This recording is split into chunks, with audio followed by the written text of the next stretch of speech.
চাওক কংগ্ৰেছ দলৰ প্ৰতি মানুহৰ এটা বিশ্বাস পুনৰ ঘূৰি আহিছে যে কংগ্ৰেছ দলেই ভালকৈ এখন সুশাসন দিয়া চৰকাৰ দিব পাৰে য'ত গুড ইকনমিক ৰোডমেপ থাকে, য'ত মানুহৰ মহিলাৰ কল্যাণৰ কাৰণে, যুৱকৰ সংস্থাপনৰ কাৰণে, কৃষক, শ্ৰমিক, ঠিকাদাৰ সকলোৰে কাৰণে চিন্তা কৰা এখন চৰকাৰ মানুহে উপলব্ধি কৰিছে। গতিকে আজি বিভিন্নজন লোকে আমাৰ ইয়াত জইন কৰিব। প্ৰত্যেক মাহৰ 10 তাৰিখে কৰি আছে। আজি আমি 11 তাৰিখে এইকাৰণেই কৰিবলগীয়া হৈছে, মাননীয় সভাপতি মহোদয় এই মেনিফেষ্টো কমিটিৰ কাৰণে বাহিৰত ব্যস্ত থকাৰ কাৰণে আজি আমি গুৱাহাটীত মানৱেন্দ্ৰ শৰ্মাত অলপ সময়ৰ পিছত আমাৰ বহুত লোকে ইয়াত জইন কৰিব আৰু এনেকৈ মানে গোটেই জিলাই একচুৱেলি জইনিং কাৰ্যসূচী হৈ আছে আৰু ভাল ফল দিবলৈ সক্ষম হ'ম। হয়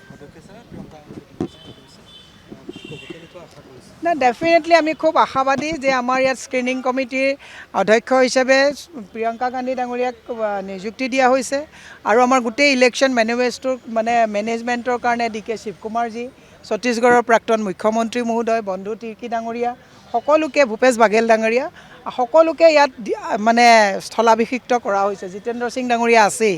গতিকে আমাৰ বিশ্বাস যে এইবাৰ আমি পূৰা ধুনীয়াকৈ আমি গোটেই ইলেকশ্যন মেনেজমেণ্টটো লৈ গৈ এইবাৰ চৰকাৰ গঠন কৰিবলৈ আমি সক্ষম হ'ম।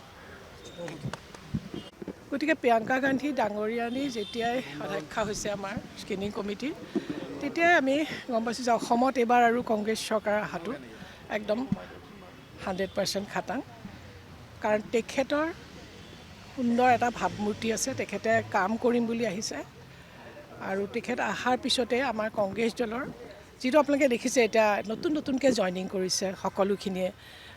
গতিকে আমাৰ এবাৰ খুব বেছি ভাল হ'ব আৰু আমি চৰকাৰ গঠন কৰিবলৈ সক্ষম হ'ম।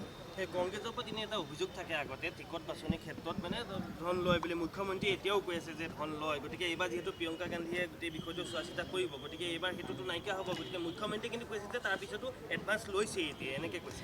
মুখ্যমন্ত্ৰী ডাঙৰীয়াইনো নকয় কি তেওঁ সকলো কথা ইছ্যু ডাইভাৰ্ট কৰিবৰ কাৰণে আজি জুবিন গাৰ্গ ডাঙৰীয়াক ন্যায় দিব লাগিছিলে, ন্যায় দিব নোৱাৰি পেলাই তেওঁ এতিয়া আৰু আহি পেলাই কয় যে কংগ্ৰেছৰ অমুক তমুক কথা। তেওঁতো মুখত আৰু এটা কথা ইম্পৰ্টেণ্ট, তেওঁ যে গৌৰৱ গগৈ ডাঙৰীয়াৰ যে আমাৰ সভাপতি ডাঙৰীয়াৰ পাকিস্তানী লিংকৰ কিবাকিবি কৈ থাকে। আজি কিমান দিন ডেট দিলে? জানুৱাৰীটোতো 2টা ডেট দিছে 31। গতিকে তেখেতৰ কথাৰ কোনো মূল্য নাই। তেওঁ তেনেকুৱা আবুল তাবুল কথাবোৰে কৈ থাকিব। গতিকে আমি তেখেতৰ কথাত গুৰুত্ব নিদিওঁ।